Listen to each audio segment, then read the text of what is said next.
Friends, स्वागत है हमारे यूट्यूब चैनल पे। आज हम लोग एनसीईआरटी सार संग्रह में देखने वाले हैं ज्योग्राफी को स्टार्ट कर रही हूँ मैं, क्योंकि हिस्ट्री को हमने लगभग समाप्त कर लिया है। मॉडर्न हिस्ट्री का एक पार्ट रह चुका है, उसे मैं जल्द ही करवा दूंगी। बिल्कुल छोटा सा पार्ट रह गया है, उसे मैं करवा दूंगी, क्योंकि हिस्ट्री लगातार पढ़ते पढ़ते बोर हो चुके थे। इसलिए हम लोग ज्योग्राफी को देखने वाले हैं। आई होप यह वीडियो पसंद आएगा। चलिए इसे स्टार्ट करते हैं। सबसे पहले हम लोग देखेंगे विश्व का भूगोल। विश्व का भूगोल, ब्रह्मांड और सौरमंडल, यूनिवर्स एंड सोलर सिस्टम। चलिए इसे स्टार्ट करते हैं। ग्रह को दो भागों में बांटा गया है, एक है आंतरिक और एक है बाह्य। एक है आंतरिक ग्रह और एक क्या है, बाह्य ग्रह है।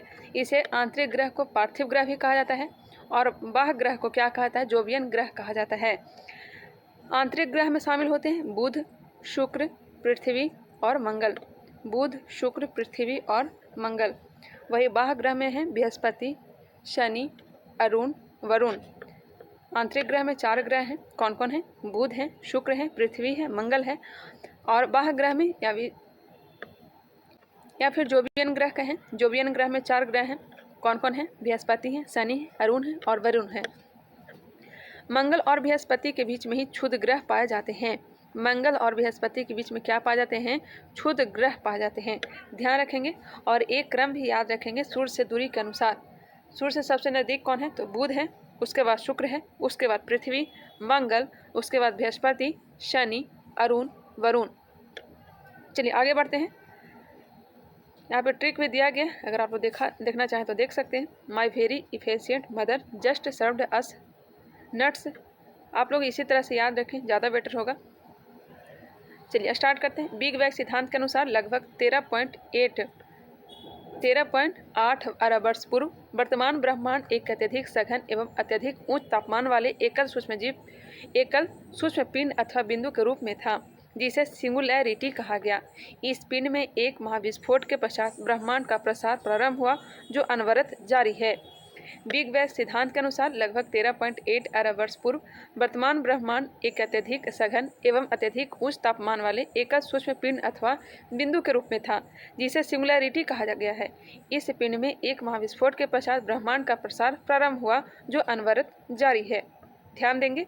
नेक्स्ट है, महाविस्फोट सिद्धांत किससे संबंधित है? महाविस्फोट सिद्धांत बिग बैंग थ्योरी किससे संबंधित है? तो ब्रह्मांड की उत्पत्ति से। तारों का रंग किसका सूचक है? तो उसके ताप का। पृथ्वी के सर्वाधिक निकट का तारा कौन सा है? तो यह है सूर्य। पृथ्वी के सर्वाधिक निकट का तारा कौन सा है? तो यह सूर्य है। नेक्स्ट है, हमारी आकाशगंगा दूध मेखला किस आकार का है? तो यह है अंडाकार या सर्पिलाकार। आधुनिक खगोल शास्त्र का जनक किसे कहा जाता है? आधुनिक खगोल शास्त्र का जनक कहा जाता है कॉपरनिकस को। पृथ्वी गोलाकार है यह सर्वप्रथम किसने कहा था? पाइथागोरस ने। पृथ्वी गोलाकार है यह सर्वप्रथम किसने कहा था? पाइथागोरस ने। मंदाकिनी का सबसे चमकीले एवं ठंडे तारों का क्षेत्र कौन सा है? तो यह है ओरियन नेबुला। मंदाकिनी का सबसे चमकीले एवं ठंडे तारों का क्षेत्र कौन सा है? तो यह है ओरियन नेबुला। तारों की आयु किस आधार पर ज्ञात की जाती है? तारों की आयु किस आधार पर ज्ञात की जाती है? तारों द्वारा मुक्त ऊष्मा के आधार पर। नेक्स्ट है, ब्रह्मांड से संबंधित प्रमुख अवधारणाएं। ब्रह्मांड से संबंधित प्रमुख अवधारणाएं जैसे कि क्लॉडियस टॉलमी, जो कि मिस्र यूनान का यह खगोल शास्त्री थे। टॉलमी ने 110 ईस्वी में, क्लॉडियस टॉलमी ने क्या कहा था उसे हम लोग देखेंगे। टॉलमी के अनुसार इन्होंने सर्वप्रथम भू केंद्रित अवधारणा का प्रतिपादन किया था। भू केंद्रित अवधारणा का प्रतिपादन टॉलमी के द्वारा किया गया था। इस अवधारणा के अनुसार पृथ्वी ब्रह्मांड के केंद्र में है तथा सूर्य व अन्य ग्रह इसकी परिक्रमा करते हैं। टॉलमी के अनुसार क्या है? तो पृथ्वी ब्रह्मांड के केंद्र में है तथा सूर्य व अन्य ग्रह इसकी परिक्रमा करते हैं, जो कि गलत साबित हुआ था। वही निकोलस कॉपरनिकस, जो कि पोलैंड का था, निकोलस कॉपरनिकस पोलैंड का 1543 ईस्वी में अपनी पुस्तक कौन सा पुस्तक है? कमेंटेरियोलस में सूर्य केंद्रित अवधारणा के अंतर्गत बताया कि ब्रह्मांड के केंद्र में पृथ्वी नहीं अपितु सूर्य है। ध्यान देंगे। टॉलमी ने क्या बताया? टॉलमी ने कहा कि बीच में पृथ्वी स्थित है और इसके चारों ओर पृथ्वी ब्रह्मांड के केंद्र में है और सूर्य तथा अन्य ग्रह इसकी परिक्रमा करते हैं, जो कि गलत है। वही कॉपरनिकस क्या बताया कि ब्रह्मांड के केंद्र में पृथ्वी नहीं सूर्य है और बाकी सब ग्रह इसके चक्कर लगाते हैं। चलिए आगे बढ़ते हैं। यहाँ पे दिया गया महाविस्फोट सिद्धांत का प्रतिपादन जॉर्ज लेमेंतेयर के द्वारा किया गया था। बिग बैंग थ्योरी किसने दिया था? तो यह दिया था जॉर्ज लेमेंतेयर। नेक्स्ट है, सूर्य से संबंधित कुछ विशिष्ट तथ्य दिए गए हैं। पृथ्वी से न्यूनतम दूरी 14.70 करोड़ किलोमीटर होती है। सूर्य की पृथ्वी से न्यूनतम दूरी जो होती है यह 14.70 करोड़ किलोमीटर होती है। जब न्यूनतम दूरी होती है उसे उपसौर कहते हैं, जब अधिकतम दूरी होता है उसे अपसौर कहते हैं। पृथ्वी से अधिकतम दूरी होता है 15.21 करोड़ किलोमीटर, 15.21 करोड़ किलोमीटर, जो कि अपसौर कहलाता है। पृथ्वी से औसत दूरी होता है 14.96 करोड़ किलोमीटर। सूर्य का व्यास 13,92,000 किलोमीटर है। सूर्य का व्यास 13,92,000 किलोमीटर है। आयतन कितना है? तो पृथ्वी से 13 लाख गुना अधिक है। आयतन जो है सूर्य का यह पृथ्वी से 13 लाख गुना अधिक है। द्रव्यमान पृथ्वी से 3,32,000 गुना अधिक है। वही तलीय गुरुत्व की बात की जाए तो पृथ्वी से 28 गुना है। केंद्रीय घनत्व 150 ग्राम प्रति घन सेंटीमीटर है। रासायनिक संघटन की बात की जाए तो हाइड्रोजन 71% है, हीलियम 26.5% है, अन्य तत्व 2.5% है।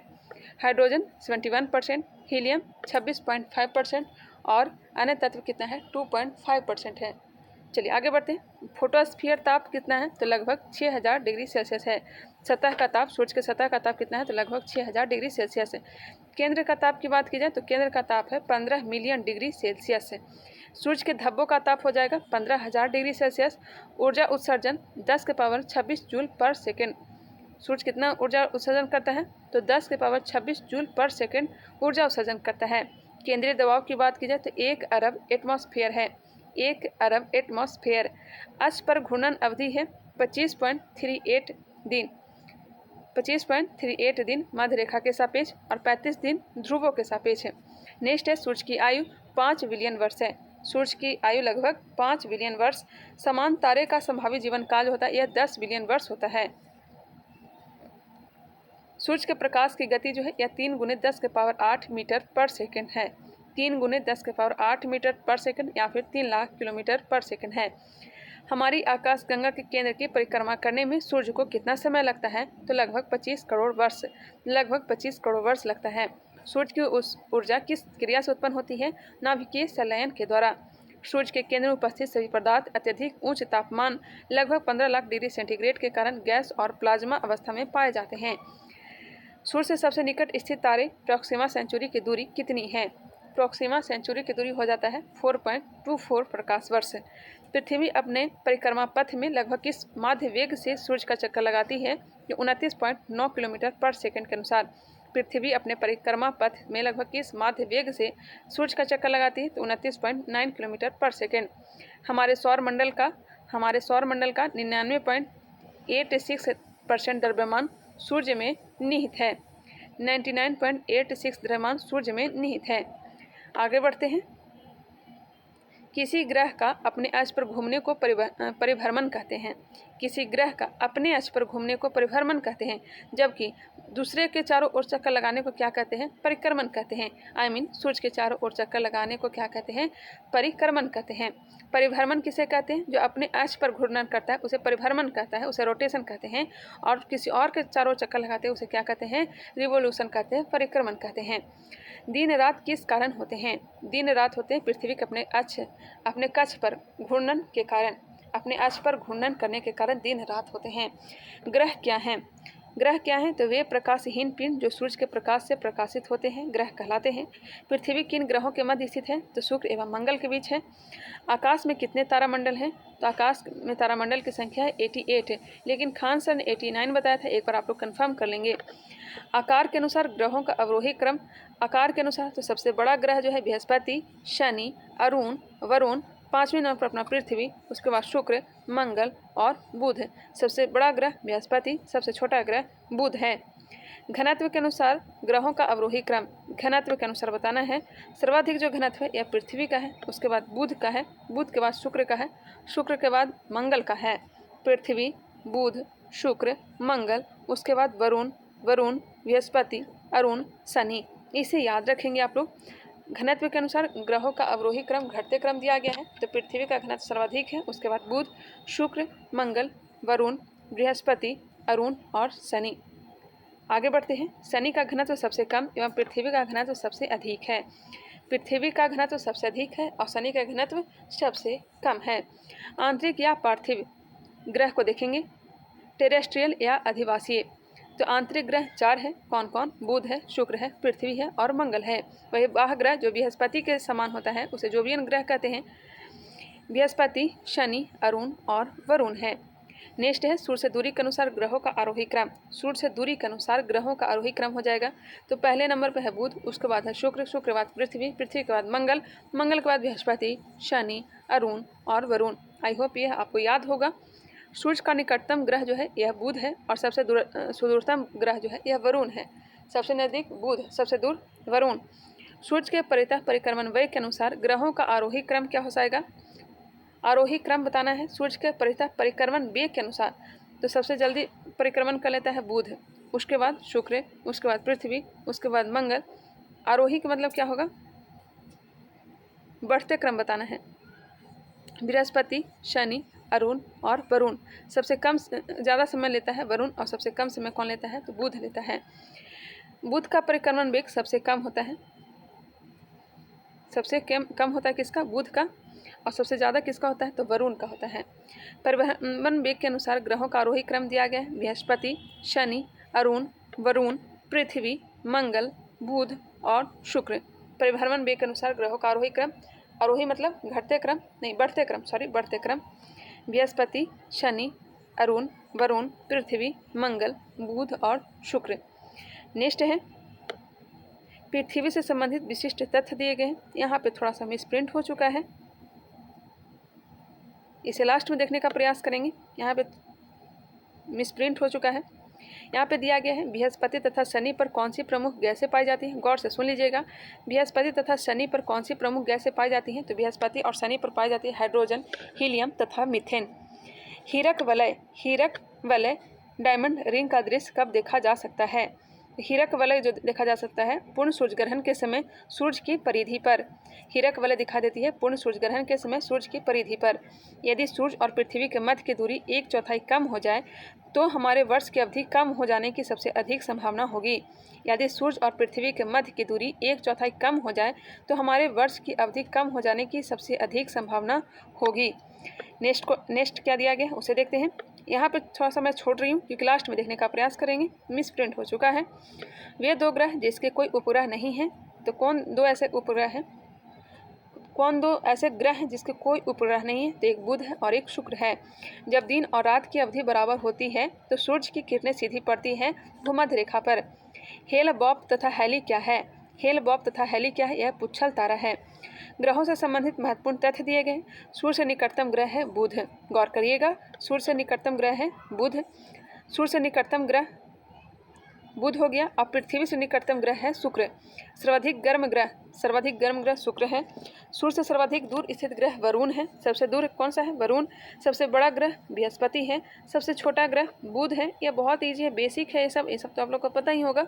सर्वाधिक घनत्व वाला ग्रह या पृथ्वी है और सबसे कम घनत्व वाला ग्रह कौन सा है? तो सबसे कम घनत्व है शनि का। सर्वाधिक चमकीला ग्रह शुक्र है। लाल ग्रह कहते हैं मंगल को। भोर का तारा शुक्र को, शाम का तारा शुक्र को कहा जाता है। पृथ्वी का जुड़वा बहन या जुड़वा ग्रह शुक्र को कहा जाता है। छल्ले वाला ग्रह किसे कहा जाता है? वलय युक्त। तो सर्वाधिक छल्ला होता है या शनि का होता है, लेकिन ऑप्शन के अनुसार टिक करेंगे। अगर चारों दिया हुआ रहेगा तो शनि को टिक करेंगे, आखिर नहीं तो फिर जो ऑप्शन में रहे उसे टिक कर सकते हैं। बृहस्पति, शनि, अरुण, वरुण, यह सब छल्ले वाला ग्रह है। सबसे लंबे वर्ष वाला ग्रह कौन सा है? तो यह वरुण है। सबसे लंबे वर्ष वाला ग्रह वरुण है। सबसे छोटे वर्ष वाला ग्रह बुध है। सर्वाधिक तापांतर वाला ग्रह बुध है। तापांतर। सर्वाधिक उपग्रहों वाला ग्रह कौन सा है? तो यह बृहस्पति है। 92 इसके उपग्रह हो गए हैं। हरे रंग का दिखाई देने वाला ग्रह अरुण है। धुरी पर सर्वाधिक तीव्र परिभ्रमण गति वाला ग्रह कौन सा है? तो यह बृहस्पति है। धुरी पर सर्वाधिक तीव्र परिभ्रमण गति वाला ग्रह बृहस्पति। न्यूनतम परिभ्रमण गति वाला ग्रह कौन सा है? तो यह शुक्र है। समान परिभ्रमण एवं परिक्रमण अवधि वाला ग्रह शुक्र है। पृथ्वी के समान अवधि के दिन वाला ग्रह कौन सा है? तो यह मंगल है। पृथ्वी के समान अवधि के दिन वाला ग्रह मंगल है। पृथ्वी के समान अक्षीय झुकाव वाला ग्रह मंगल है। पृथ्वी के समान परिभ्रमण अवधि वाला ग्रह यह भी मंगल ही है। पूर्व से पश्चिम की ओर परिभ्रमण वाला ग्रह शुक्र और अरुण है। पूर्व से पश्चिम, बाकी सारे जो ग्रह हैं यह पश्चिम से पूर्व की ओर परिभ्रमण करते हैं, जबकि शुक्र और अरुण दो ऐसे ग्रह हैं जो कि पूर्व से पश्चिम की ओर परिभ्रमण करते हैं। उत्तर से दक्षिण की ओर परिभ्रमण वाला ग्रह जो है यह अरुण है। उत्तर से दक्षिण की ओर परिभ्रमण वाला ग्रह कौन सा है? अरुण है। सर्वाधिक तीव्र गति से परिक्रमा करने वाला ग्रह बुध है। न्यूनतम गति से परिक्रमा करने वाला ग्रह वरुण है। वे ग्रह जिस पर सूर्योदय पश्चिम दिशा में होता है, तो पश्चिम दिशा में सूर्योदय होता है शुक्र व अरुण पर। नेक्स्ट है, उत्तरी ध्रुव की खोज रॉबर्ट पियरे ने की थी। उत्तरी ध्रुव की खोज किसने की है? तो रॉबर्ट पियरे ने उत्तरी ध्रुव की खोज की है। वही एमंडसन ने दक्षिणी ध्रुव की खोज की है। उत्तरी ध्रुव की खोज किसने की है? तो पियरे ने की है। और दक्षिण ध्रुव की बात की जाए तो एमंडसन ने की है। ध्यान रखेंगे। आगे बढ़ती हूँ। जीवन युक्त होने के कारण पृथ्वी को किस अन्य नाम से भी जाना जाता है? तो हरित ग्रह के नाम से। बृहस्पति का वलय किस पदार्थ से निर्मित होता है? तो सिलिकेट का। जब एक महीने में 2 पूर्णिमा हो तो दूसरी पूर्णिमा वाले चांद को क्या कहते हैं? दूसरी पूर्णिमा वाले चांद को कहते हैं ब्लू मून। टाइटन किस ग्रह का सबसे बड़ा उपग्रह है? तो टाइटन है शनि का। अरुण को सूर्य की एक परिक्रमा करने में लगभग कितना समय लगता है? 84 दिन। शनि सूर्य की एक परिक्रमा पूरा करने में लगभग 29.5 वर्ष का समय लेता है।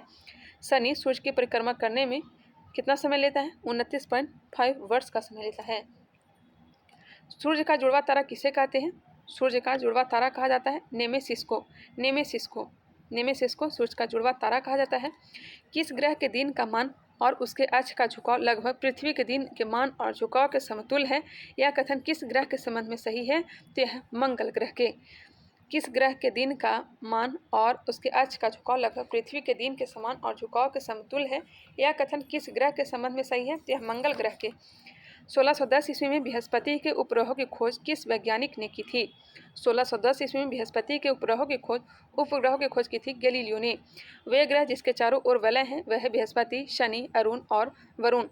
सबसे बड़ा और चमकीला क्षुद्र ग्रह कौन सा है? तो क्षुद्र ग्रह है सबसे बड़ा और चमकीला, यह है सेरेस है। नेक्स्ट है, सौर परिवार का दूसरा सबसे बड़ा उपग्रह कौन सा है? सबसे बड़ा तो गैनीमेड है, दूसरा सबसे बड़ा उपग्रह टाइटन है। पूर्ण सूर्य ग्रहण केवल सीमित भू क्षेत्र में ही दिखाई पड़ता है, क्योंकि पृथ्वी के अनुप्रस्थ परिच्छेद की तुलना में पृथ्वी पर पड़ने वाली चंद्रमा की छाया का आकार छोटा होता है। सूर्य के प्रकाश मंडल का तापमान कितना होता है? फोटोस्फीयर का जो तापमान होता है लगभग 6000 डिग्री सेल्सियस। चंद्र ग्रहण कब होता है? तो केवल पूर्णिमा को। शांति का सागर किस उपग्रह पर स्थित है? शांति का सागर है सी ऑफ ट्रांक्विलिटी या चंद्रमा पर है। फोबोस और डिमोस किसके उपग्रह हैं? तो यह 2 उपग्रह हैं मंगल के। फोबोस और डिमोस मंगल के उपग्रह हैं। मंगल पर जीवन की उपस्थिति के लिए बर्फ छत्र को और हिमस्थित जल की उपस्थिति अवस्था सबसे अनुकूल है। मंगल पर जीवन की उपस्थिति के लिए बर्फ छत्र को और हिमस्थित जल की उपस्थिति अवस्था सबसे अनुकूल है। वर्ष 1984 में बी गार्डिनर, जोसेफ फार्मेन तथा जे संकलिन द्वारा ओजोन छिद्र की खोज की गई थी। ओजोन छिद्र की खोज किसके द्वारा की गई है? 1984 ईस्वी में बी गार्डिनर, जोसेफ फार्मेन, जे संकलिन द्वारा ओजोन छिद्र की खोज की गई है। चलिए आगे बढ़ते हैं। चंद्रमा के धरातल पर 2 व्यक्ति एक दूसरे की बात क्यों नहीं सुन सकते? चंद्रमा के धरातल पर 2 व्यक्ति एक दूसरे की बात क्यों नहीं सुन सकते? चंद्रमा पर वायुमंडल के अभाव के कारण। जब अर्धचंद्र होता है तो सूर्य, पृथ्वी तथा चंद्रमा के मध्य का कोण होता है। जब अर्धचंद्र होता है तो सूर्य, पृथ्वी तथा चंद्रमा के मध्य का कोण होता है 90 डिग्री। कृष्ण बीवर अंतरिक्ष में एक पिंड है जो किसी भी प्रकार के विकिरण को बाहर नहीं आने देता। इसका क्या कारण है? इसका कारण है उच्चतम घनत्व। जब किसी वस्तु को पृथ्वी से चंद्रमा पर लाया जाता है उसका भार घटकर 1/6 भाग हो जाता है। नेक्स्ट है, तारों के नष्ट होने के लिए कौन सी आकाशीय परिघटना उत्तरदायी है? तो यह है कृष्ण विवर या फिर कृष्ण छिद्र सिद्धांत ब्लैक होल थ्योरी को किसने प्रतिपादित किया था? एस चंद्रशेखर ने। सबसे चमकीला तारा कौन सा है? तो साइरस या डॉग स्टार। सबसे चमकीला तारा साइरस या डॉग स्टार है। सूर्य ग्रहण कब होता है? तो केवल अमावस्या के दिन। एक निश्चित आकृति में व्यवस्थित तारों का समूह क्या कहलाता है? या नक्षत्र कहलाता है। एक निश्चित आकृति में व्यवस्थित तारों का समूह नक्षत्र कहलाता है। ब्रह्मांड में सबसे दूर स्थित तारा कौन सा है? तो यह इकारस है। ब्रह्मांड में सबसे दूर स्थित तारा कौन सा है? तो इकारस है। तारों के मध्य दूरी ज्ञात करने की इकाई कौन सी है? तो यह प्रकाश वर्ष है। पृथ्वी के परितः घूमने वाले कृत्रिम उपग्रह से बाहर गिराई गई गेंद पृथ्वी के परितः उपग्रह के समान आवर्तकाल के साथ उसी की कक्षा में घूमती रहेगी। ध्रुव तारा किस तारामंडल की ओर संकेत करते हैं? ध्रुव तारा किस तारामंडल की ओर संकेत करते हैं? तो सप्तऋषि तारामंडल की ओर। मंगल और बृहस्पति की कक्षाओं के मध्य सूर्य की परिक्रमा करने वाले आकाशीय पिंड को क्या कहते हैं? क्षुद्र ग्रह कहते हैं। उल्का को कहते हैं, उल्का को कहते हैं टूटता हुआ तारा, शूटिंग स्टार कहते हैं। यहाँ पे देखते हैं ग्रह और उपग्रहों की संख्या दी गई है, गौर करिएगा। पृथ्वी के मात्र एक उपग्रह है जो कि चंद्रमा है। मंगल का फोबोस और डीमोस 2 उपग्रह हैं। बृहस्पति के 92 उपग्रह हो गए हैं। कुछ टाइम पहले शनि के सर्वाधिक उपग्रह हो गए थे, लेकिन अभी वर्तमान में बृहस्पति के उपग्रह ज़्यादा हो गए हैं 92। शनि की बात की जाए तो 83 उपग्रह है। अरुण का 27 है और वरुण का कितना है? 24 है। पृथ्वी का एक उपग्रह, मंगल का 2, बृहस्पति का 92, शनि का 83, अरुण का 27 और वरुण का 14 है। चलिए आगे बढ़ते हैं। अब हम लोग देखते हैं पृथ्वी की गतियां तथा अक्षांश एवं देशांतर। पृथ्वी की गतियां तथा अक्षांश एवं देशांतर। चलिए इसे स्टार्ट करते हैं। विषुव को संपूर्ण विश्व में दिन और रात बराबर होते हैं, ये तिथियां कौन सी है? विषुव को संपूर्ण विश्व में दिन और रात बराबर होते हैं, ये तिथियां कौन सी है? 21 मार्च और 23 सितंबर। वर्ष भर रात और दिन किस स्थान पर बराबर होते हैं? तो भूमध्य रेखा पर।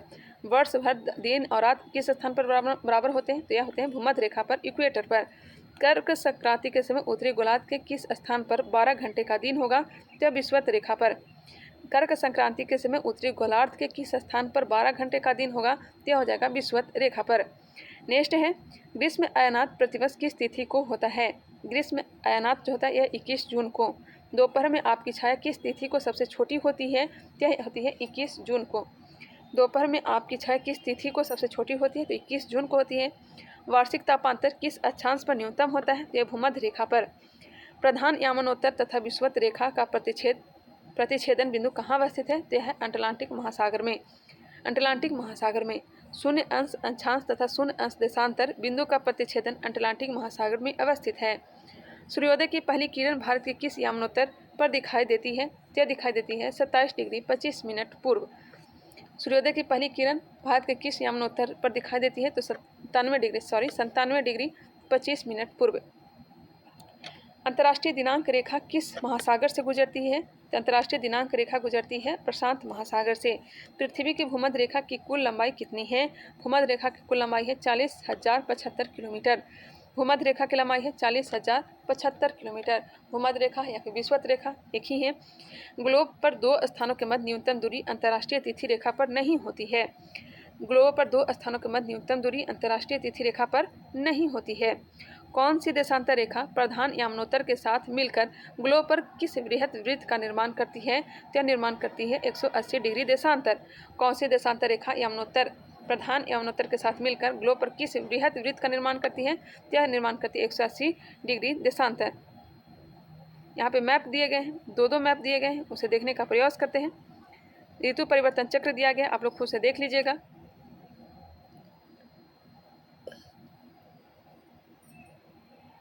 चलिए मैप को देख लिए होंगे, आगे मैं बढ़ जाती हूँ। नेक्स्ट है पृथ्वी का अपने अक्ष पर झुकाव का कोण कितना होता है? तो यह होता है 23.5 डिग्री। उत्तरी गोलार्ध में वर्ष का सबसे छोटा दिन किस तिथि को होता है? सबसे छोटा दिन होता है 22 दिसंबर को। उत्तरी गोलार्ध की बात हो रही है। उत्तरी गोलार्ध में सबसे बड़ा दिन होता है 21 जून को। सबसे बड़ा दिन 21 जून और सबसे छोटा दिन 22 दिसंबर। नेक्स्ट है पृथ्वी का सूर्य के चारों ओर चक्कर लगाना तथा उस अपने अक्ष पर झुका होना मौसम परिवर्तन का मुख्य कारण होता है। पृथ्वी का सूर्य के चारों ओर चक्कर लगाना तथा अपने अक्ष पर झुका होना मौसम परिवर्तन का मुख्य कारण माना जाता है। दक्षिणी गोलार्ध में सबसे बड़ा दिन कब होता है? दक्षिणी गोलार्ध में सबसे बड़ा दिन होता है 22 दिसंबर को। उपसौर किसे कहते हैं? पृथ्वी जब सूर्य से निकटतम दूरी पर होती है तो इसे उपसौर कहते हैं। उपसौर की घटना होती है 3 जनवरी को। और अपसौर किसे कहते हैं? पृथ्वी जब सूर्य से अधिकतम दूरी पर होती है तो इसे अपसौर कहते हैं। अपसौर होती है 4 जुलाई को। उपसौर 3 जनवरी को होती है और अपसौर कितना तारीख को होता है? तो 4 जुलाई को होता है। नेक्स्ट है 0 डिग्री से 5 डिग्री उत्तर और दक्षिण के मध्य की अक्षांशीय पेटी शांत अक्षांश के नाम से जानी जाती है। 0 डिग्री से 5 डिग्री उत्तर और दक्षिण के मध्य के जो अक्षांशीय पेटी जो है यह शांत अक्षांश के रूप में जानी जाती है। जैसा कि आप लोग देख सकते हैं, ये जो बीच से गुजरती है 0 डिग्री से ऊपर 5 डिग्री तक और 0 डिग्री से दक्षिणी गोलार्ध में 5 डिग्री, ये क्या कहलाती है? ये शांत पेटी कहलाती है। ध्यान रखेंगे, शांत अक्षांश कहलाते हैं। या जो पेटी है शांत अक्षांश कहलाते हैं। चलिए आगे बढ़ते हैं। यहाँ पे मैप दिया गया है, आप लोग देखना चाहें तो देख सकते हैं। महत्वपूर्ण अक्षांश रेखाएं दी गई है। यह उत्तरी ध्रुव है 90 डिग्री पे और नीचे दक्षिणी ध्रुव है। यह विषुवत रेखा 0 डिग्री से होकर गुजरी है। कर्क रेखा 23.5 डिग्री उत्तरी गोलार्ध। मकर रेखा की बात की जाए तो यह 37 डिग्री दक्षिणी गोलार्ध। 66 जो डिग्री है नॉर्थ, यह आर्कटिक वृत्त कहलाती है और 66 डिग्री दक्षिणी गोलार्ध में अंटार्कटिक वृत्त कहलाती है। चलिए ध्यान रखना चाहें तो देख सकते हैं इसे एक और फिर से आप लोग। चलिए आगे बढ़ते हैं। आगे दिया गया है विषुवत रेखा पर स्थित देश। विषुवत रेखा पर स्थित देश को देखेंगे। विषुवत रेखा 3 महाद्वीपों 13 देशों और 3 जल निकायों से होकर गुजरती है। विषुवत रेखा जो है 3 महाद्वीपों 13 देशों और 3 जल निकायों से होकर गुजरती है। हमने करवा भी था कर्क रेखा पर अक्षांश, कर्क रेखा पर, विषुवत रेखा पर, मकर रेखा पर स्थित देश मैंने करवाया था। अगर आपने नहीं देखा तो प्लीज़ उसे जाकर देख सकते हैं। मैं उस वीडियो में आप लोग को याद करवाने का प्रयास किया है। स्क्रॉल करके देख लीजिएगा, मिल जाएगा आप लोग को। एशिया महादेश से होकर के विषुवत रेखा गुजरती है। मालदीव, इंडोनेशिया, किरीबाती से होकर के Africa, Sao Tome Principe, Gabon, Congo गणराज्य, लोकतांत्रिक गणराज्य कांगो, युगांडा, सोमालिया और केनिया से होकर के दक्षिण अमेरिका से होकर गुजरते हैं। इक्वाडोर, कोलंबिया, ब्राज़ील से होकर के। ध्यान रखेंगे, मैं आप लोगों को बता देती हूँ विषुवत रेखा से होकर के गुजरती है कौन कौन से देश से होकर के। ध्यान रखिएगा, Ecuador, Colombia, Brazil, Sao Tome Principe, Gabon, Congo गणराज्य, Uganda, Kenya, Somalia, Maldives, Indonesia और किरीबाती। कितने देशों होकर गुजरती है? 13 देशों से होकर गुजरती है। चलिए आगे बढ़ती हूँ मैं।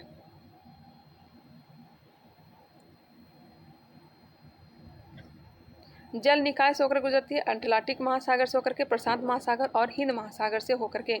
प्रधान मध्याह्न रेखा पर स्थित देश देखते हैं।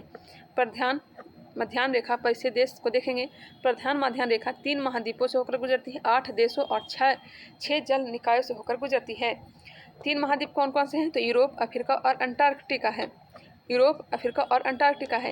यूनाइटेड किंगडम, फ्रांस और स्पेन से होकर गुजरती है। Algeria, Mali, Burkina Faso, Ghana, Togo और अंटार्कटिका से होकर के गुजरती है। United Kingdom, France, Spain, Algeria, Mali, Burkina Faso, Ghana, Togo और अंटार्कटिका से होकर के प्रधान मध्याह्न रेखा गुजरती है। और 6 जल निकाय से होकर के गुजरती है। कौन कौन सा है? तो आर्कटिक महासागर, नॉर्वेजियन सागर, ग्रीनलैंड सागर, भूमध्य सागर, अटलांटिक महासागर और दक्षिणी महासागर। 6 जल निकाय से होकर के गुजरती है। प्रधान मध्याह्न रेखा कौन कौन सा है? तो आर्कटिक महासागर है, नॉर्वेजियन सागर है, ग्रीनलैंड सागर है, भूमध्य सागर, अटलांटिक महासागर और दक्षिण महासागर है। बिल्कुल आराम से समझेंगे और याद करने का प्रयास करेंगे। कर्क रेखा पर स्थित देश को देखेंगे।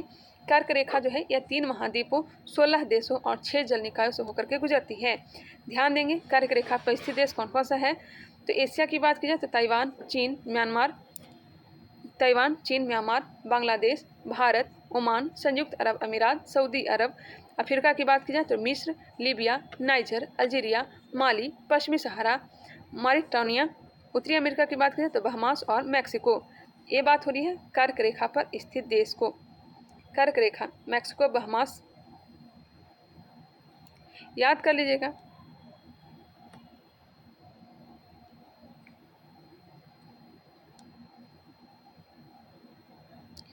मैक्सिको, बहामास, पश्चिम सहारा, मॉरिटानिया, नाइजर, लीबिया, मिस्र, अल्जीरिया, माली, ताइवान, चीन, म्यांमार, बांग्लादेश, भारत, सऊदी अरब अमीरात, संयुक्त अरब अमीरात, ओमान। एक बार फिर से आप लोग देखने का प्रयास कर लेंगे। चलिए आगे बढ़ती हूँ मैं। जल निकाय हिंद महासागर, अटलांटिक महासागर और प्रशांत महासागर, ताइवान जल संधि, लाल सागर, मैक्सिको की खाड़ी से होकर के कौन गुजरती है? तो कर्क रेखा। हिंद महासागर, अटलांटिक महासागर, प्रशांत महासागर, ताइवान जल संधि, लाल सागर, मैक्सिको की खाड़ी से होकर के कर्क रेखा गुजरती है। मकर रेखा को देखते हैं। मकर रेखा 3 महाद्वीप, 10 देश और 3 जल निकायों से होकर के गुजरती है। दक्षिण अमेरिका की बात की जाए, याद रखिएगा मकर रेखा की बात हो रही है तो आप याद रखेंगे कौन कौन से देश होकर गुजरती हैं? Chile, Argentina, Paraguay, Brazil. Chile, Argentina, Paraguay, Brazil. Chile, Argentina, Paraguay, Brazil. दक्षिण Africa, Mozambique, Madagascar. Chile, Argentina, Paraguay, Brazil, Mozambique, Madagascar. 1 minute, मैं याद करने का प्रयास कर रही हूँ। चिली, अर्जेंटीना, प्राग्वे, ब्राज़ील, दक्षिण Africa, Mozambique, Madagascar, Namibia, Botswana, दक्षिण Africa, Mozambique, Madagascar, Australia. 1 minute. देखिए मैं आप लोग याद करवाने का प्रयास करती हूँ। Chile, Argentina, Paraguay, Brazil, Namibia, Botswana, दक्षिण Africa, Mozambique, Madagascar, Australia. Argentina, Brazil, Chile, Paraguay, Namibia, Botswana, दक्षिण अफ्रीका, मोजाम्बिक, मेडागास्कर, ऑस्ट्रेलिया। आप लोग खुद से याद करने का प्रयास करें, वो वीडियो आप लोग देख लें, उसमें मैंने याद करवाया है। Chile, Argentina, Paraguay, Brazil, Namibia, Botswana, दक्षिण अफ्रीका, मोजाम्बिक, मेडागास्कर, ऑस्ट्रेलिया। इस तरह से मुझे याद है। जल निकाय हिंद महासागर, अटलांटिक महासागर और प्रशांत महासागर से होकर के गुजरती है। चलिए आगे बढ़ते हैं। भूमध्य रेखा पर 1 डिग्री के अंतराल पर 2 देशांतरों के मध्य जो दूरी होती है, यह होती है 111.32 किलोमीटर की दूरी होती है। 111.32 किलोमीटर की दूरी होती है। नेक्स्ट है, अंतर्राष्ट्रीय तिथि रेखा के सबसे निकट कौन सा जलडमरू मध्य स्थित है? तो यह है बेरिंग जलडमरू मध्य। भूप्रपट्टी में सर्वाधिक मात्रा में पाया जाने वाला रासायनिक तत्व कौन सा है? तो ऑक्सीजन है, 46.60% पाया जाता है। यदि 2 स्थानों की स्थिति में 90 डिग्री देशांतर का अंतर है, तब उनके मध्य कितने घंटे का अंतर होगा? यह होगा 6 घंटे का। मिस्र की राजधानी काहिरा का स्थानीय समय ग्रीनविच से 2 घंटा आगे है, तो वह किस देशांतर पर स्थित है? तो यह है 30 डिग्री पूर्वी देशांतर पर स्थित। अश्व अक्षांश किसे कहते हैं? तो 30 डिग्री से लेकर के 35 डिग्री का जो अक्षांश होता है उसे अश्व अक्षांश कहा जाता है। पृथ्वी का आंतरिक भाग क्रोड, निकल एवं लोहे से मिलकर बना होता है। कोर, निकल और किससे बना होता है? कोर, निकल और लोहे से मिलकर के बना होता है। जब 82.5 डिग्री पूर्वी देशांतर पर मध्याह्न हो, तब किस देशांतर रेखा पर सुबह के 6:30 बजे होंगे? क्या बजे होंगे? 0 डिग्री देशांतर पर। भूमध्य रेखा, कर्क रेखा और मकर रेखा तीनों किस एक महाद्वीप से होकर गुजरती है? या अफ्रीका महाद्वीप से होकर के गुजरती है। पृथ्वी की उत्पत्ति गैसों और धूल के कणों से हुई है, यह किस विद्वान ने कहा है? तो ओ स्मिड ने कहा है। पृथ्वी की उत्पत्ति गैसों और धूल के कणों से हुई है, यह किस विद्वान ने कहा है? ओ स्मिड ने कहा है। पृथ्वी की आयु निर्धारित करने में किस विधि का प्रयोग करते हैं? तो यूरेनियम डेटिंग विधि का। जीवाश्मीय साक्ष्यों के आधार पर पृथ्वी पर जीवन की उत्पत्ति कब मानी जाती है? तो 3.5 मिलियन वर्ष पूर्व मानी जाती है। यदि किसी स्थान पर सुबह के 6 बजे हैं तथा उसी समय ग्रीनविच मध्य रेखा समय 3 बजे प्रातः है, तो उस स्थान के देशांतर 45 डिग्री पूर्व होगी। एक बार फिर से आप लोग देख लेंगे। विश्व को कितने समय कटिबंधों में विभाजित किया गया है? तो यह 24 समय कटिबंध में। ग्लोब पर उत्तरी गोलार्ध में विषुवत वृत्त से 66 की कोणीय दूरी पर खींचा गया काल्पनिक वृत्त क्या कहलाता है? तो यह आर्कटिक वृत्त कहलाता है। विषुवत रेखा सहित कुल अक्षांशों की संख्या कितनी है? तो यह है 181। विषुवत रेखा सहित कुल अक्षांशों की संख्या कितनी है? तो 181 है। चलिए आगे बढ़ते हैं। चट्टानें एवं ज्वालामुखी को देखते हैं। चट्टान एवं ज्वालामुखी। चट्टानों का वर्गीकरण यहाँ पे दिया गया है। चट्टानों का वर्गीकरण 3 भागों में किया जाता है। एक है आग्नेय चट्टान, दूसरा है अवसादी चट्टान और तीसरा है रूपांतरित चट्टान। आग्नेय, अवसादी और रूपांतरित चट्टानों का वर्गीकरण किया गया है। जीवाश्म में रही चट्टानें कौन सी होती है? तो यह होती है आग्नेय चट्टानें। काली मिट्टी का निर्माण किन चट्टानों के छलन से होता है? तो आग्नेय चट्टानों के छलन से होता है। संपूर्ण क्रस्ट के कितने प्रतिशत भाग पर अवसादी विस्तृत है? तो यह लगभग 75% पे। अवसादी चट्टान जो है लगभग 75% पे है। नेक्स्ट है आग्नेय चट्टानों के रूपांतरण से निर्मित शैलें। ग्रेनाइट का रूपांतरण नीस है। ग्रेनाइट का रूपांतरण नीस है। बेसाल्ट का रूपांतरण एम्फीबोलाइट है। एम्फीबोलाइट। बेसाल्ट का रूपांतरण शिस्ट है। अवसादी चट्टानों के रूपांतरण से निर्मित शैलें आप देखते हैं। आग्नेय चट्टानें हमने देख लिया। ग्रेनाइट का नीस में रूपांतरण होता है। बेसाल्ट का एम्फीबोलाइट में, बेसाल्ट का शिस्ट में रूपांतरण होता है। वही अवसादी चट्टानों के रूपांतरण से निर्मित शैलें को देखते हैं। सेल का रूपांतरण होता है स्लेट में। सेल का रूपांतरण स्लेट में होता है। चूना पत्थर व डोलोमाइट का रूपांतरण संगमरमर में होता है। चूना पत्थर व डोलोमाइट का रूपांतरण संगमरमर में। वालुका पत्थर का रूपांतरण होता है क्वार्टजाइट में। कांग्लोमरेट का जो रूपांतरण होता है वह क्वार्टजाइट में होता है। बिटुमिनस कोयला का रूपांतरण होता है ग्रेफाइट व हीरा में। नेक्स्ट है रूपांतरित चट्टानों के पुनः रूपांतरण से निर्मित शैलें।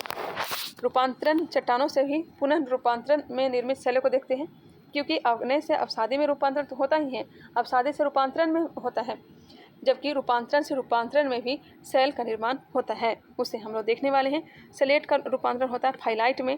फाइलाइट का रूपांतरण होता है सिस्ट में। और गैब्रो का रूपांतरण होता है सरपेंटाइन में। एक बार फिर से तीनों को एक बार फिर से हम लोग देख लेते हैं। यहाँ से क्वेश्चन पूछा जाता है। ग्रेनाइट का रूपांतरण होता है नीस में। बेसाल्ट का होता है एम्फीबोलाइट में। बेसाल्ट का सिस्ट में होता है। सेल का रूपांतरण स्लेट में होता है। चूना पत्थर व डोलोमाइट का रूपांतरण संगमरमर में होता है। बालुका पत्थर क्वार्टजाइट कांग्लोमरेट का रूपांतरण होता है क्वार्जाइट में। बिटुमिनस कोयला का ग्रेफाइट व हीरा में होता है। बिटुमिनस कोयला का रूपांतरण ग्रेफाइट व हीरा में होता है। वही सलेट का रूपांतरण फाइलाइट में होता है। फाइलाइट का रूपांतरण सिस्ट में होता है। गैब्रो का रूपांतरण सरपेंटाइन में होता है। ध्यान रखेंगे। चलिए मैं आगे बढ़ती हूँ। नेक्स्ट है रूपांतरित चट्टानों की उत्पत्ति किन चट्टानों से होती है। रूपांतरित चट्टानों की जो उत्पत्ति होती है यह होती है आग्नेय तथा अवसादी दोनों चट्टानों से। संगमरमर किस चट्टान का उदाहरण है। संगमरमर जो है यह रूपांतरित चट्टान का उदाहरण है। चट्टानों के निर्माण में 8 प्रमुख तत्वों का योगदान है। ये कौन कौन से हैं।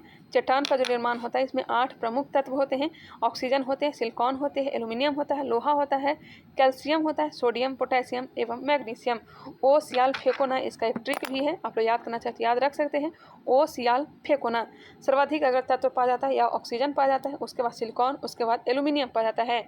अगर बात की जाए तो सर्वाधिक अधातु कौन सा पाया जाता है। अधातु पाया जाता है, कौन सा अधातु पाया जाता है आप लोग कमेंट करके बताएंगे। अधातु पाया जाता है सिलिकॉन। सिलिकॉन क्या है, सॉरी, उपधातु पाया जाता है सर्वाधिक, तो यह सिलिकॉन पाया जाता है। धातु सर्वाधिक पाया जाता है एल्यूमिनियम। सर्वाधिक अधातु पाया जाता है ऑक्सीजन, क्योंकि यह तत्व में आता है। ध्यान देंगे 46.8% ऑक्सीजन पाया जाता है। सिलिकॉन 27.72%। एल्यूमिनियम की मात्रा है 8.13%। लोहा की मात्रा है 5%। कैल्शियम की मात्रा है 3.63%। सोडियम 2.83%। पोटेशियम 2.59% एवं मैग्नीशियम 2.09%। स्क्रीनशॉट लेना चाहे तो ले सकते हैं, इसे याद रखने का प्रयास करें। ऑक्सीजन, सिलिकॉन, एल्यूमिनियम, लोहा का तो जरूर से याद रखेंगे। लोहा जो होता है यह 5% पाया जाता है। एल्यूमिनियम 8.13%। सिलिकॉन 27.72%। ऑक्सीजन 46.8% पाया जाता है। आग्नेय एवं अवसादी चट्टानों के संगठन तथा स्वरूप में परिवर्तन में यहाँ पे दिया गया 1 मिनट। आग्नेय एवं अवसादी चट्टानों के संगठन तथा स्वरूप में परिवर्तन से रूपांतरित चट्टानों का निर्माण होता है। यह बहुत ईजी बात कही गई थी। सर्वाधिक कठोर चट्टानें कौन सी होती है। सर्वाधिक कठोर चट्टानें जो होती है यह रूपांतरित चट्टानें होती है। यहाँ दिया गया है वही आप लोग याद रखेंगे। पृथ्वी के अंदर पिघले पदार्थ को क्या कहते हैं। पृथ्वी के अंदर पिघले पदार्थ को कहते हैं मैग्मा। पृथ्वी के आंतरिक भाग में लावा के ठोस होने से निर्मित चट्टान को क्या कहते हैं। इसे कहते हैं प्लूटोनिक चट्टानें। पृथ्वी के आंतरिक भाग में लावा के ठोस होने से निर्मित चट्टान को क्या कहते हैं, उसे कहते हैं प्लूटोनिक चट्टानें। ओजोस डेल सलाडो ज्वालामुखी किस देश में अवस्थित है, तो अर्जेंटीना एवं चिली में है। ओजोस डेल सलाडो ज्वालामुखी अर्जेंटीना एवं चिली में है। ज्वालामुखी क्रिया में सबसे अधिक जलवाष्प गैस निकलती है। जब ज्वालामुखी की प्रक्रिया होती है उसमें सर्वाधिक कौन सी गैस निकलती है, जलवाष्प गैस निकलती है। इसके साथ साथ carbon dioxide, sulphur dioxide, nitrogen तथा हाइड्रोजन गैस निकलती है। जलवाष्प, carbon dioxide, sulphur dioxide, nitrogen, hydrogen आदि गैसें निकलती है। सक्रियता के आधार पर ज्वालामुखी के कितने प्रकार हैं, तो 3 प्रकार हैं। कौन कौन है। एक है सक्रिय ज्वालामुखी, जो हमेशा उसमें से ज्वालामुखी निकलते हैं, ज्वाला निकलते रहती है, लावा निकलते रहती है। सुसुप्त ज्वालामुखी जो कभी कभार निकल जाती है, सोया हुआ रहता है, जाग जाता है। और मृत ज्वालामुखी बिल्कुल सो चुका है, कभी इसमें से लावा नहीं निकल सकती है।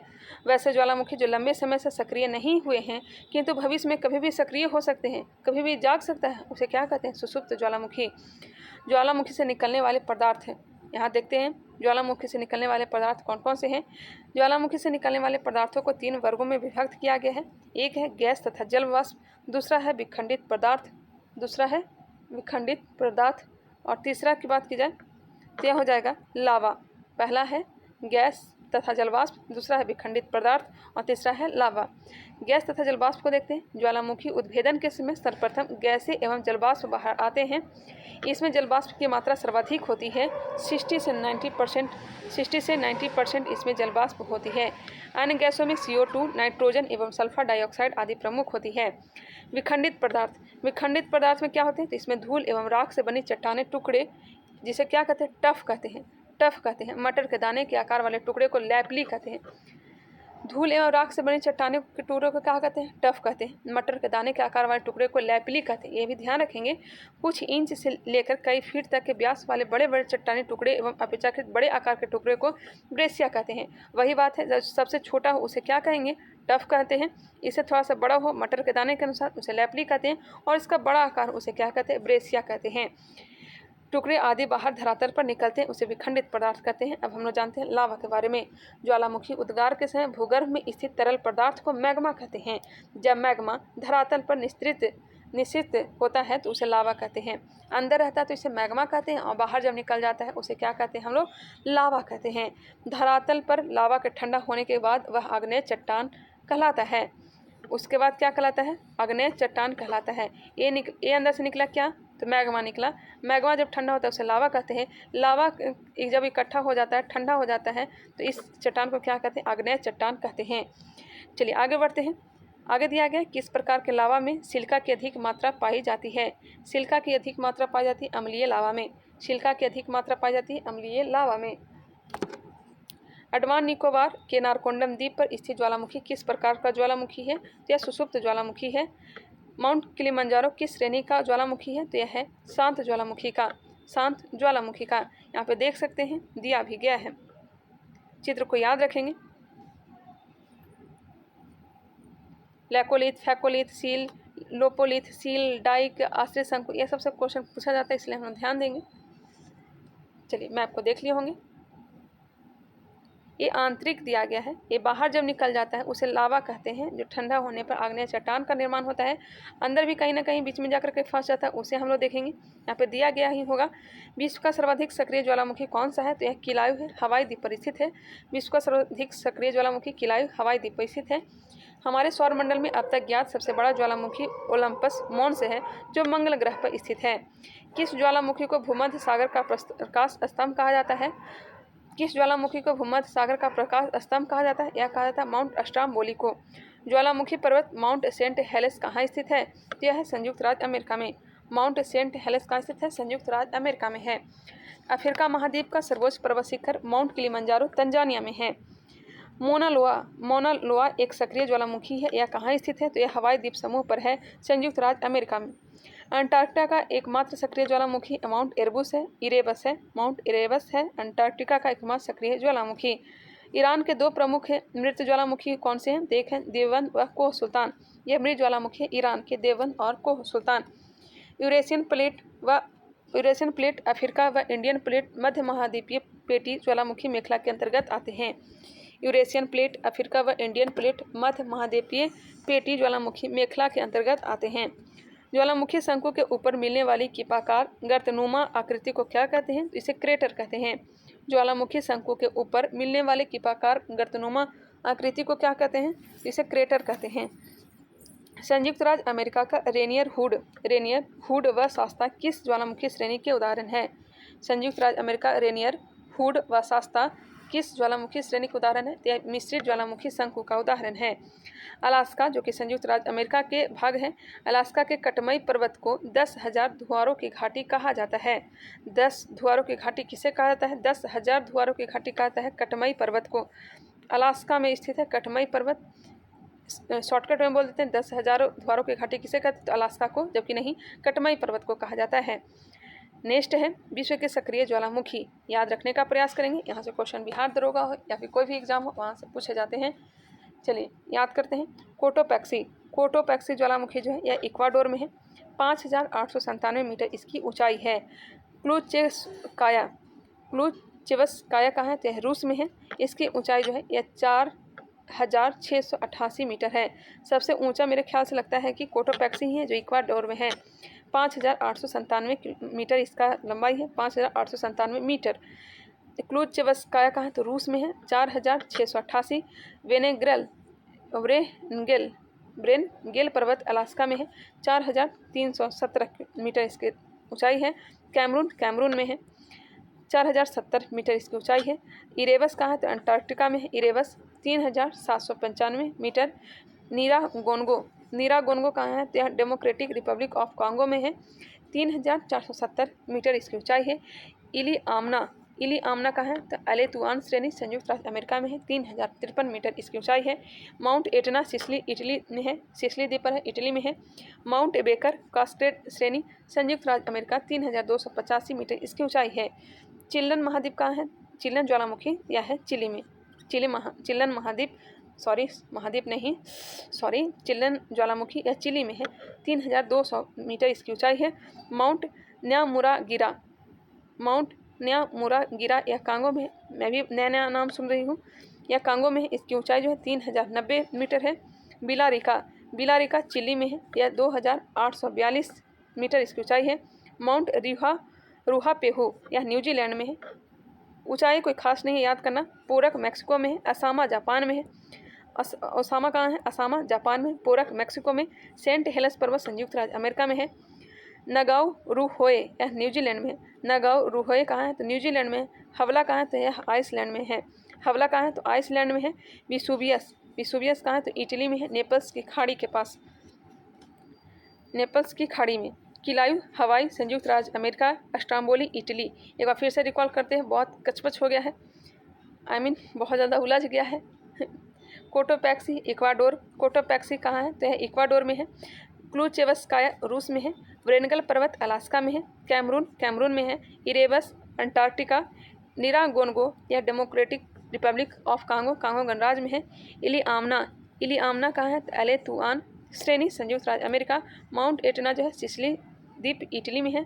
माउंट बेकर कॉस्केट श्रेणी संयुक्त राज्य अमेरिका, चिल्लन चिली में है। माउंट न्यामुरागिरा यह कांगो में है। विलारिका चिली में है। Mount रुहापेहू New Zealand. पोरक जो है यह मैक्सिको में है। असामा जापान में। सेंट हेलेस पर्वत संयुक्त राज्य अमेरिका। नगाउ रूहोए यह न्यूजीलैंड में है। हवला कहाँ है? हवला यह आइसलैंड। Vesuvius Italy. किलाउ हवाई द्वीप संयुक्त राज्य अमेरिका का अधिकार है इसमें। अस्ट्राम्बोली इटली में है, लिपारी द्वीप पर, जो कि भूमध्य सागर का प्रकाश स्तंभ कहलाता है। 925 मीटर इसकी ऊंचाई है। विश्व का सबसे ऊंचा सक्रिय ज्वालामुखी कौन सा है? तो यह है कोटोपैक्सी, जो कि इक्वाडोर में स्थित है।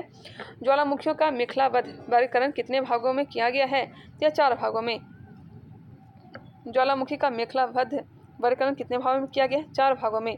ज्वालामुखी मेखलाएं कौन कौन से हैं? एक है परिप्रशांत महासागरीय मेखला, एक है मध्य महाद्वीपीय पेटी, तीसरा है मध्य अटलांटिक मेखला या मध्य महासागरीय कटक, और चौथा है अंतरा प्लेटीय ज्वालामुखी। नेक्स्ट है क्षारीय लावा शंकु को किस अन्य नाम से जाना जाता है? क्षारीय लावा शंकु को अन्य नाम से जाना जाता है शील्ड शंकु के नाम से, शील्ड शंकु के नाम से। नेक्स्ट है भूकंप एवं सुनामी। भूकंप एवं सुनामी। ज्वालामुखी भूकंप के कारण क्या है? भूकंप के प्रमुख कारण दिए गए हैं। ज्वालामुखी क्रिया है, भ्रंश एवं स्पिंडन की क्रिया है, समस्थानिक समायोजन या भूसंतुलन, प्रत्यास्थ पुनः संचलन क्रिया है, और प्लेट विवर्तनी की क्रिया है। ये सब के कारण भूकंप आने की कारण बनते हैं। ज्वालामुखी क्रिया, भ्रंश एवं स्पिंडन की क्रिया, समस्थानिक समायोजन या भूसंतुलन, प्रत्यास्थ पुनः संचलन क्रिया, प्लेट विवर्तनी की क्रिया। नेक्स्ट है पृथ्वी के आंतरिक भाग में भूकंपीय तरंगों का संचरण किस तरह से होता है? देख सकते हैं, मैप को देखें और इसका समझने का प्रयास करें।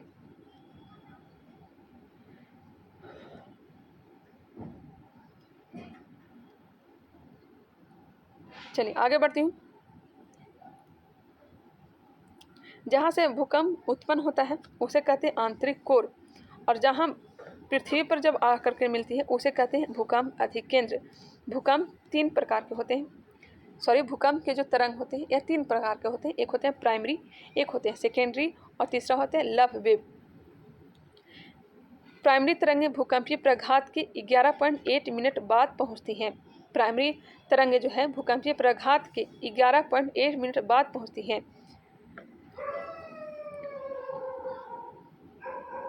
नेक्स्ट है, इसे आप लोग देखने का प्रयास करें। चलिए आगे बढ़ते हैं। भूकंपीय तरंगे कौन कौन से हैं? तो एक है प्राइमरी, दूसरा है सेकेंडरी, और तीसरा है लव तरंगे। प्राथमिक एवं लंबवत तरंगे, प्राथमिक एवं लंबवत तरंगे किसे कहते हैं? तो ये पी तरंगों को कहा जाता है। ये तरंगे किस नाम से जानी जाती है? तो ये अनुप्रस्थ एवं गौण तरंगे के नाम से। ये तरंगे जो है यह किस नाम से जानी जाती है? तो अनुप्रस्थ एवं गौण तरंग के रूप में जानी जाती है। एल तरंगे, धरातलीय तरंगे, सरफेस और लॉन्ग पीरियड वेव की गति सबसे कम किंतु तीव्रता सर्वाधिक होती है। लव जो तरंग होता है इसकी गति सबसे कम होता है लेकिन तीव्रता सर्वाधिक होता है, जबकि पी तरंगों की गति सर्वाधिक तथा तीव्रता सबसे कम होती है। भारत में विश्व की सबसे आधुनिक सुनामी चेतावनी प्रणाली कब प्रारंभ की है? भारत ने विश्व की सबसे आधुनिक सुनामी चेतावनी प्रणाली कब प्रारंभ की है? तो अक्टूबर 2007 में। भारतीय राष्ट्रीय महासागर सूचना सेवा केंद्र कहाँ स्थापित किया गया है? तो हैदराबाद तेलंगाना में। भारतीय राष्ट्रीय महासागर सूचना सेवा केंद्र कहाँ स्थापित किया गया है? तो हैदराबाद तेलंगाना में। प्राइमरी तरंगे ठोस के साथ साथ तरल माध्यम में भी चल सकती है, परंतु ठोस की तुलना में तरल माध्यम में इनकी गति मंद हो जाती है। प्राइमरी जो तरंग है ठोस के साथ साथ तरल माध्यम में भी चल सकती है, परंतु ठोस की तुलना में तरल माध्यम में इनकी गति क्या हो जाती है, मंद हो जाती है। भूकंपीय तरंगों की तीव्रता को मापने वाले यंत्र को भूकंप लेखी या सिस्मोग्राफ कहते हैं। भूकंपीय तरंगों की तीव्रता मापने वाले यंत्र को क्या कहते हैं, भूकंप लेखी या सिस्मोग्राफ कहते हैं। भूकंप मापन की 3 स्केल हैं, कौन कौन से हैं? एक है रोसी फोरल स्केल, इस पैमाने पर 1 से 11 मापक रखे गए हैं। मर्केली स्केल, ये अनुभव आधारित पैमाना है, इसके 1 से 12 मापक रखे गए हैं। यह अनुभव के अनुसार से इसको आधारित किया जाता है। मर्केली स्केल से 1 से 12 इसका मापक रखे गए हैं। रिएक्टर स्केल, यह लघु गणकीय मापक है जिसकी तीव्रता 0 से 10 तक होती है और रिएक्टर स्केल पर प्रत्येक अगली इकाई पिछली इकाई की तुलना में 10 गुना अधिक तीव्रता व्यक्त करता है। ध्यान रखेंगे। चलिए आगे बढ़ते हैं। सर्वप्रथम किस स्थान पर भूकंपीय तरंगें अनुभव की जाती है? सर्वप्रथम किस स्थान पर भूकंपीय तरंगें अनुभव की जाती है? तो यह भूकंप केंद्र के पास, ईपी सेंटर के पास है। किस स्थान को विश्व की भूकंप राजधानी कहा जाता है? भूकंप की राजधानी कहा जाता है आपका पार्कफील्ड कैलिफोर्निया। भूकंप के प्रकार दिए गए हैं। प्लेट विवर्तनिकी के अनुसार भूकंप के प्रकार और इसके गहराई। छिछले केंद्र वाले भूकंप, एक है मध्यम केंद्र वाले भूकंप, एक है गहन केंद्र वाले भूकंप, एक है पातालीय केंद्र वाले भूकंप। छिछले केंद्र वाले भूकंप जो है इसकी जो गहराई होती है यह 0 से 35 किलोमीटर होती है। मध्यम केंद्र वाले भूकंप का जो गहराई होता है यह 35 से 75 या 100 किलोमीटर तक होती है। वही गहन केंद्र वाले भूकंप का जो गहराई होता है यह 100 से 350 किलोमीटर होता है। वही बात की जाए पातालीय केंद्र वाले भूकंप की जो गहराई होती है 350 से 700 किलोमीटर होती है। एक बार फिर से आप लोग देखने का प्रयास करें, मैं आगे बढ़ती हूँ। भूकंप अधिक केंद्र से 105 डिग्री और 145 डिग्री के मध्य का क्षेत्र क्या कहलाता है? क्या कहलाता है? भूकंपीय छाया क्षेत्र। 105 डिग्री से लेकर के 145 के मध्य का क्षेत्र क्या कहलाता है? भूकंपीय छाया क्षेत्र कहलाता है। 105 डिग्री से लेकर के 145 के मध्य, ये ध्यान रखेंगे। विश्व का सबसे विस्तृत भूकंप क्षेत्र कौन सा है? तो यह प्रशांत महासागरीय तटीय पेटी है। किस स्थान को विश्व की भूकंप राजधानी कहा जाता है? तो यह कहा जाता है प्रशांत महासागरीय तटीय पेटी को। प्लेट विवर्तनिकी की क्रिया के कारण भारतीय उपमहाद्वीप का कौन सा प्रदेश भूकंप ग्रहणशील है? तो यह उत्तर पश्चिमी प्रदेश।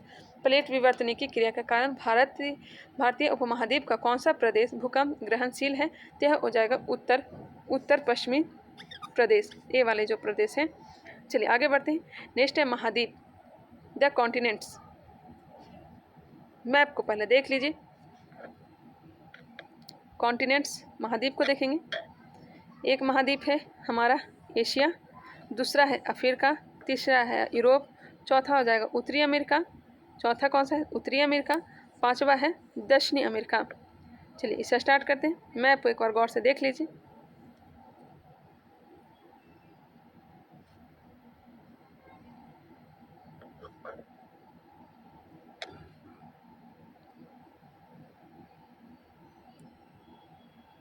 चलिए आई होप मैप को देख लिए होंगे। आगे बढ़ती हूँ। क्षेत्रफल की दृष्टि से महाद्वीपों का अवरोही अनुक्रम क्या है? तो सर्वाधिक क्षेत्रफल है अपना एशिया का, उसके बाद अफ्रीका का है, उत्तरी अमेरिका, दक्षिण अमेरिका, अंटार्कटिका, यूरोप एवं ऑस्ट्रेलिया। सबसे छोटा महाद्वीप ऑस्ट्रेलिया है, सबसे बड़ा महाद्वीप एशिया है। एशिया, अफ्रीका, उत्तरी अमेरिका, दक्षिण अमेरिका, अंटार्कटिका, यूरोप एवं ऑस्ट्रेलिया। एक क्रम याद रखेंगे। एशिया का सबसे गर्म स्थान कौन सा है? तो यह है तिरात जबी इजराइल में है। एशिया का सबसे गर्म स्थल तिरात जबी इजराइल, लगभग 54 डिग्री सेल्सियस इसकी क्या होती है? गर्मी होती है। विश्व का सबसे ठंडा स्थान कहाँ है? तो बरखुआन से है, 45.5 डिग्री, -45.5 डिग्री इसकी क्या होती है? टेम्परेचर होती है। साइबेरिया रूस में है बरखुआंस। सबसे ठंडा स्थान बरखुआंस, सबसे गर्म तिरात जबी इजराइल। क्षेत्रफल एवं जनसंख्या दोनों की दृष्टि से विश्व का सबसे बड़ा महाद्वीप एशिया है।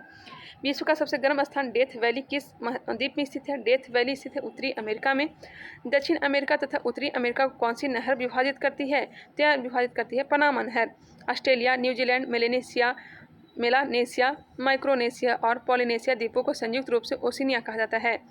ओशिनिया। ऑस्ट्रेलिया कोई महाद्वीप नहीं है, ऑस्ट्रेलिया एक बड़ा सा देश है वहाँ पे, इसलिए ऑस्ट्रेलिया महादेश कह दिया जाता है। जैसे कि बड़ा बेटा होने के कारण से बाप को जाना जाता है, उसी के अनुसार से ऑस्ट्रेलिया यहाँ पे सबसे बड़ा महाद्वीप है, इसलिए इसको हम लोग कह देते हैं ऑस्ट्रेलिया महादेश या महाद्वीप। जबकि ऑस्ट्रेलिया महादेश नहीं है, ओशिनिया महादेश। ओशिनिया महादेश में कौन कौन सा शामिल है? तो ऑस्ट्रेलिया है, न्यूजीलैंड है, मेलानेशिया शामिल है, माइक्रोनेशिया है और पोलिनेशिया द्वीपों को संयुक्त रूप से ओशिनिया कहते हैं।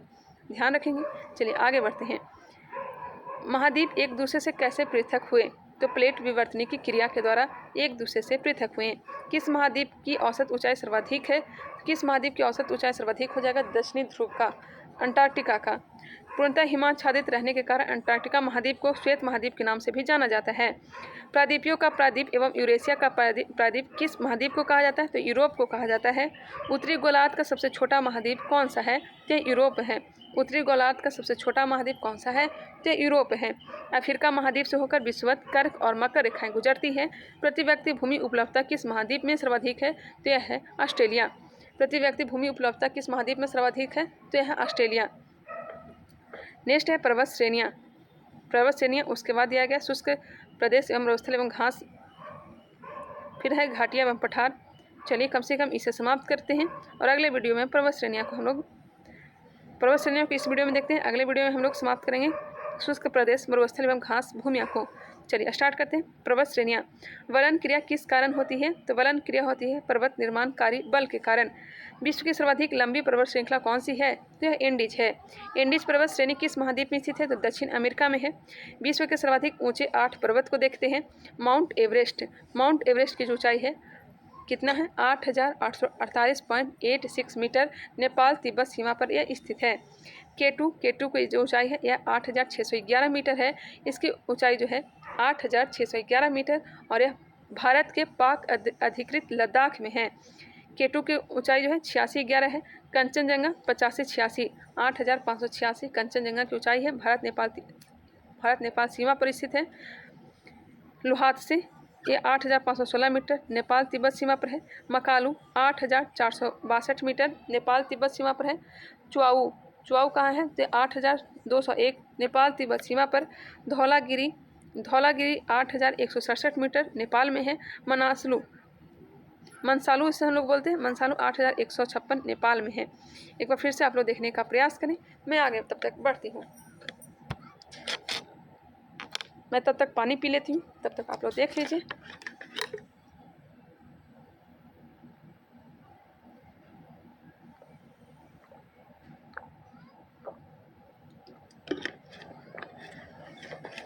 चलिए आगे बढ़ते हैं। आई होप आपने देख लिया होगा। दक्षिणी आल्प्स पर्वतमालाएं किस देश में स्थित हैं? दक्षिणी आल्प्स पर्वतमालाएं किस देश में स्थित है? तो यह न्यूजीलैंड में है। विश्व की अधिकांश ऊंची चोटियां नवीन मोड़दार पर्वतों में हैं। विश्व की अधिकांश ऊंची चोटियां जो है यह नवीन मोड़दार पर्वतों में हैं। व्हाइट माउंटेन किस देश में स्थित है? व्हाइट माउंटेन किस देश में स्थित है? यह संयुक्त राज्य अमेरिका में है। भारत और म्यांमार के मध्य कौन सा पर्वत सीमा निर्धारित करता है? तो यह बर्मीज एवं अराकान योमा पर्वत। बर्मीज एवं अराकान योमा पर्वत जो है यह भारत और म्यांमार के मध्य सीमा निर्धारण करने का काम करता है।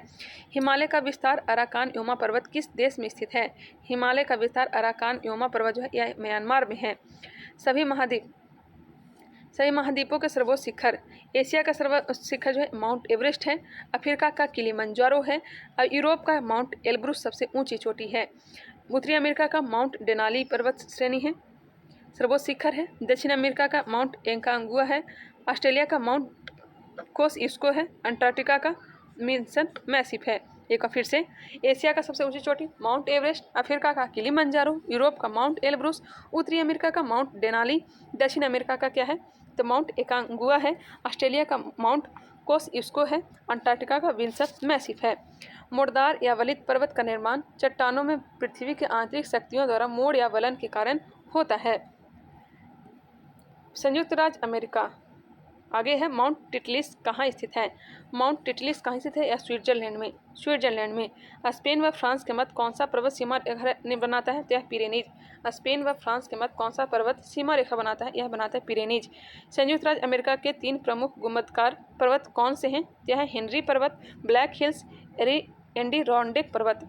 संयुक्त राज्य अमेरिका के 3 प्रमुख गुंबदाकार पर्वत कौन से हैं? हेनरी पर्वत है, ब्लैक हिल्स है एवं एडिरोंडेक पर्वत है। विश्व की प्रमुख पर्वत श्रेणियाँ दिए गए हैं, उससे हम लोग देखेंगे। पर्वत श्रेणी, स्थिति और सर्वोच्च शिखर। कार्डिलेरा डी लॉस एंडीज पर्वत कहाँ है बताइएगा? यह पश्चिम दक्षिण अमेरिका में एकांगुआ सर्वोच्च शिखर है। रॉकी पर्वत श्रेणी उत्तरी अमेरिका में। माउंट एल्बर्ट सबसे ऊंची शिखर है। हिमालय, काराकोरम और हिंदू कुश यह दक्षिण मध्य एशिया है। माउंट एवरेस्ट इसके सबसे ऊंची चोटी है। हिमालय का सबसे ऊंची चोटी mount Everest. Great dividing range श्रेणी पूर्वी ऑस्ट्रेलिया में है। इसकी सबसे ऊंची चोटी जो है यह कोस्टयुस्को है। ट्रांस अंटार्कटिका पर्वत की सबसे ऊंची चोटी अंटार्कटिका माउंट विंसन मैसिव है। अंटार्कटिका में है, सॉरी, ट्रांस अंटार्कटिका पर्वत अंटार्कटिका में है। माउंट विंसन मैसिव इसकी सबसे ऊंची चोटी है। तिएन शान श्रेणी दक्षिण मध्य एशिया में है। पीक पोवेडा इसकी सबसे ऊंची चोटी है। अल्ताई माउंटेन्स श्रेणी मध्य एशिया में है। इसका सबसे ऊंची चोटी गोरा बेलूखा है। यूराल पर्वत श्रेणी मध्य रूस में है। गोरा नेरोडनाया इसकी सबसे ऊंची चोटी है। कमचटका स्थित श्रेणी पूर्वी रूस में है। यह क्ल्यूचेवस्काया सोपका इसकी सबसे ऊंची चोटी है। एटलस पर्वत श्रेणी उत्तर पश्चिमी अफ्रीका में है। जेबल टॉबकाल इसकी सबसे ऊंची चोटी है। बरख्वांस पर्वत श्रेणी पूर्वी रूस। गोरा मांस खाया इसकी सबसे ऊंची चोटी है। पश्चिमी घाट श्रेणी पश्चिमी भारत में। अनाई मोडी इसकी सबसे ऊंची चोटी है। सियरा अमांद्रे ओरिएंटल मैक्सिको में है। ओरिजावा इसकी सबसे ऊंची चोटी है। जाग्रोस पर्वत श्रेणी, जाग्रोस कहाँ है? ईरान में है।